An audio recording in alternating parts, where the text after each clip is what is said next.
Damira pambe pedera mambo mtasa. Damira pambe pedera mambo mtasa. Yesu tu chikwadi. Ndike pacha patikone moto. Mwalani basiro.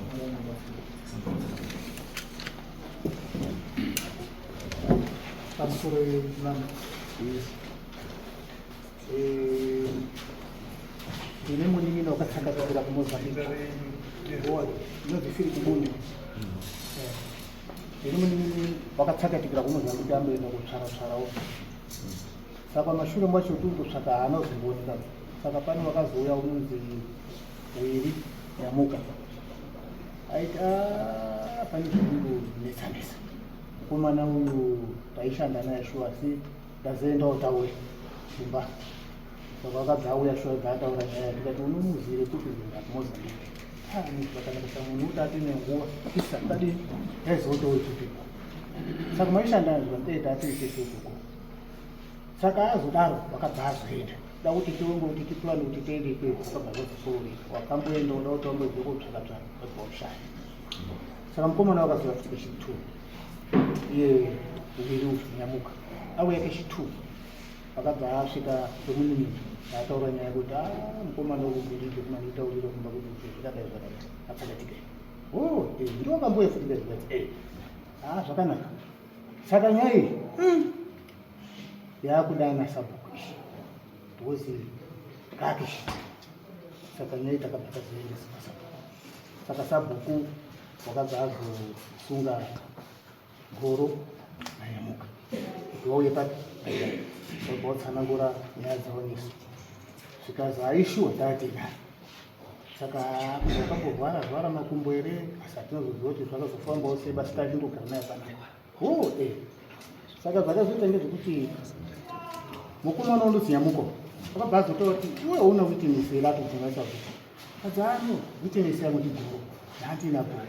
saka inapo ndakabuda kubva mumozambike ndakasvika aina goro ndo mazire ndikudini saka ini ndakazvako kuti we goro uyo tati naye uyo uripi saka kunya ndichimbozoti zvakafambawo seibe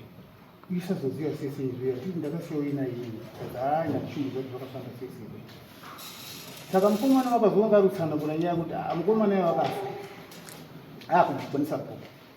saka tikati abva kugonesa bhuku tiraiti zvakafa wakauya iri kutaura kumba kwazikanza wakanga atonono kwebhuku mukomana anga atori makuru asati adi nandopiwa kana kutoresa bhuku zvati zvakanaka saka uruziva here nzvimbo yacho iwewe nyamuka ati nzvimbo tiri kubvira iziva neyapari tiri padini tiri padini asi kuti tinogezerwa manje kuti ngeiri izvo haichakwanisi asi kuziva nzvimbo yakadini akaibva ndiri kuiziva ndomamire zvakadini zvakaita sangamiro saka ini murati kubatsirisi musi kana munhu auya ari kutaura kuti ndiri kuneswa nemwana wenyu akashayika paakashayikira ndopaziva ndechii zvese handiti ini chabuda kuti ndikubatsirei chii because handisi kuziva because kwana mauya kudarika imizvi pane pamusiri kudii pane pamusiri kuwira ndizvo handiti pane pamusiri kuwira saka inini ndiri kuti nhai anzi bunya ndizvo goro ndeuti goro ndiani ndimifime goro saka imimi chimbonditaurai chimbogarai pasina bambo goro chimbosunga idziso kuti zvokutaura nabambo bunya ndizvo kwete chitaurai mai pamusana shangazi zvekuti more than 10 years ago mukoma wababa wakasamuya wakasvika pamba pangu zvikazi baba sagoro imukwasha kasi pane nhau iri kutaura kuti maamune mwana adi kumozambiki kumanika ndikati mwana ini handomuziva plus nemaniki yachichachi handiiti seini handiiziva kana ari magasha ndakaenda kwahundi ndiko ndakashandira naelayamu na ndakatosvika apo ndaigara pabhese ndaigara kwahundi nditaura ichipinda ane George Chimungu newamweni saka nyaya yamunditaurira kwandiri nini hatina chimikazo Saka tenesa kuti 3 months ago ndipo ndazozenzisa bhuku mureva kunya iripo pamwe nemukomana yobva akotwara saidi yakewo ibva kuti nini wakambondibvunza wadekwa kuno asi ndakawanzira kuti nini handina kana mwana wacho cheche handichomuziva ivhini maniki yacho handitisiva inini handiiziva asi kuti ni pandakaita kumagashe kwagunge bahondi kwete maniki saka amutoiziva hatitoiziva saka amutora pambo amutaotakayo pakuinya chitaro taruniswa nemwana india uri mamungu wacho patati munhu yamefana kuya naika ore imi pamunotaura ndezvizvi ndona mabviro dhara nyamuka zita anoti kuti nyamuka bva gore ra2009 vakasvika kunzvimbo kudhuze nasagoro obva wati zvatasvika panapa ndazwa musoro wangu kutema sagoro makazopangidzira vanhu vakakunya pane hama yavo handiti wakataura mukoma ari mukoma wakafa